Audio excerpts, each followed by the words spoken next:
Look again at verse 1 for me. It says, "Thus the heavens and the earth and all the host of them were finished." And this is a summary of the work of the 6 days of creation. If you remember back in chapter 1, verse 1, it says that God created the heavens and the earth. And now we're told in chapter 2, verse 1, that God finished the heavens and the earth, including everything in them. And then it says in verse 2, "And on the seventh day, God ended his work which he had done, and he rested on the seventh day from all his work which he had done." So God finished his work, and then God rested. Now when it says God rested, it doesn't mean that God was tired. It's not like God had to recuperate from creating the heavens and the earth, and now he's got a sore back and an aching shoulder, and he doesn't say on the seventh day God took ibuprofen and laid on a heating pad. That's not what it means here. In fact, in the Psalms, in Psalm 121, verse 4, it tells us that God does not become weary like we do. When it says here that God rested on the seventh day, it simply means that God stopped working. He stopped creating. The work was finished. The word rested here in the Hebrew, it means to cease. God ceased working. It's from the same Hebrew word that we get the word Sabbath. Sabbath. So Genesis 2 is really the foundation of the Sabbath, or the Sabbath day, or the Sabbath rest. Although keeping the Sabbath is not commanded here in Genesis 2, this is the basis of it here in the creation account, as we're going to see here in a few minutes. Look at verse 3. "So then God blessed the seventh day, and he sanctified it, because in it he rested from all his work which God had created and made." So God blessed the seventh day, and he sanctified it. Your translation might say, he made it holy. He made it holy. This word sanctified or holy, it means to consecrate, it means to separate, it means to set apart. And it has the idea of exalting or elevating something as sacred or hallowed. This is the first time, by the way, that we find in the Bible this word, this idea of sanctification or making something holy. This is the first time in the Bible that we see that God consecrates something, that he separates something, that he sets something apart and designates it as sacred. And what is it that God consecrates? What is it that God sets apart? For the first thing here that God sets apart, what is it? It's time. It's time. Here God sets apart the seventh day of the week. He consecrates it. And he says, this day is holy. This day is holy. Now, I said a minute ago that this provides the foundation of the Sabbath day. The command to keep the Sabbath is found in Exodus chapter 20. It's one of the 10 commandments. And I'll read it to you. Exodus chapter 20, verse 8. You don't have to turn there, but you can just listen. It says, "Remember the Sabbath day to keep it holy." So God, in the creation here on the seventh day, he sanctifies it. He says, this day is holy. This time, I want you to designate this time and set this time apart. And then in Exodus 20, in the 10 Commandments, he says, remember the Sabbath day to keep it holy, keep it consecrated, keep it separated, keep it set apart.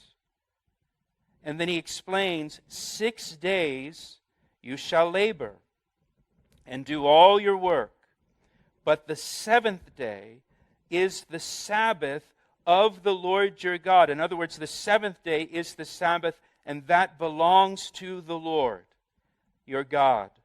He says, in it you shall do no work, you nor your son, nor your daughter, nor your male servant, nor your female servant, nor your cattle, nor your stranger who is within your gates.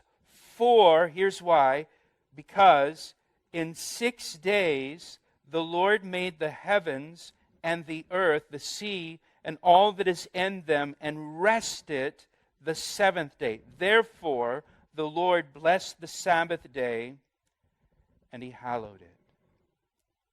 Now, in Exodus 31, we're told that the Sabbath was a specific sign between God and Israel, and so we're not really obligated to keep the Sabbath day, per se, today. However, I think there's some wonderful lessons for us regarding the Sabbath day and regarding setting aside time and what the meaning of the Sabbath day is. I think there's some wonderful, valuable lessons for us in it.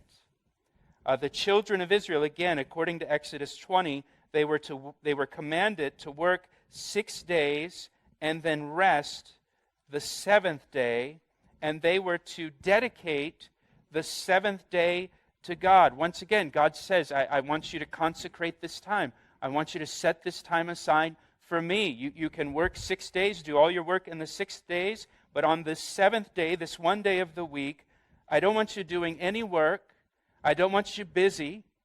I want you to just set this time aside for me and dedicate it to me. And so 1 day a week, no work is to be done. 1 day a week, everything stops. 1 day a week, I want you to push pause. Or maybe even in the time that we're living in,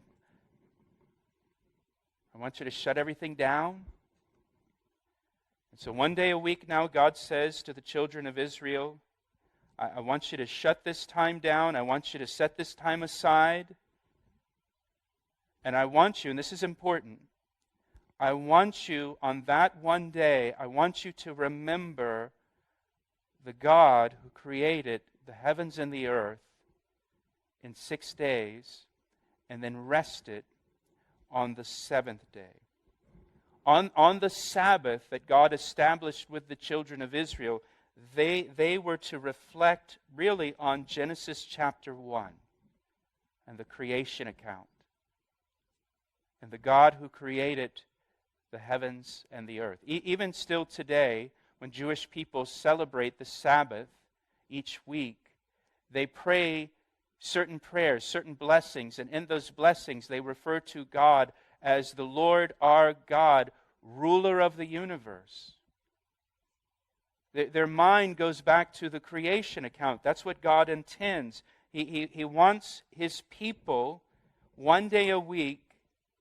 He wants them to designate a time where they remember that God is the one who made the heavens and the earth, that God is the one who is the ruler of the universe. It doesn't say you can do anything you want on this day, you can think about whatever you want, just take 1 day off. It's not really about just rest and not working and not being active. It's about turning your focus on that day to the God who made the heavens and the earth, the Lord of the universe. And why does God do this? Why does God command His people to set aside time every week to reflect on who God is and what God did way back in Genesis chapter 1? The reason He does this, and listen to me, listen please, is because we need it. We need it.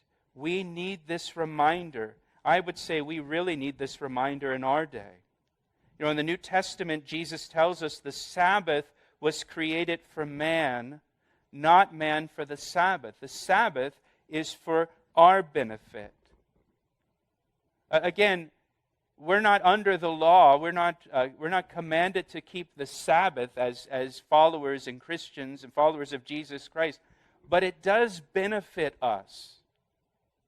It does benefit us to stop and consider our God who created the heavens and the earth and what that means for us. It is beneficial, especially in these uncertain days that we are living in. And let me just say, too, that it is good for us to designate time and to set aside time out of our busyness, to stop everything, and to consecrate a set time in our lives where we just reflect upon God and who He is, and we spend time in His Word, and we spend time praying. It is good for us. It benefits us because it changes our focus. It changes our perspective on us, on ourselves, and on our life, and on our circumstances, and our situation that we find ourselves in. And I would encourage you to set aside time every day. Set aside time for God, to focus on Him and to think about Him and His character and who He is and what He has done. The Creator of the heavens and the earth, the Lord of the universe. You know, in Isaiah chapter 26 it says, "You will keep him in perfect peace, whose mind is stayed on you." He will keep him in perfect peace, whose mind is stayed on you. Keep your thoughts on God. Keep your mind on Jesus Christ. Set your mind on things above where Christ is, and not on the things of this earth. Set time aside each day, each week. Designated time, sacred time, where you are just focused on Jesus and who He is and what He's done. Keep your thoughts on Him. So what I want to do is just briefly here remind us this morning of a few things that Genesis 1 teaches us about God. He does the creation, 6 days of creation. Seventh day, now God says, I want you to sanctify this day, and I want you to dedicate this day, and dedicate this day to me, and remember that I'm the God who created the heavens and the earth.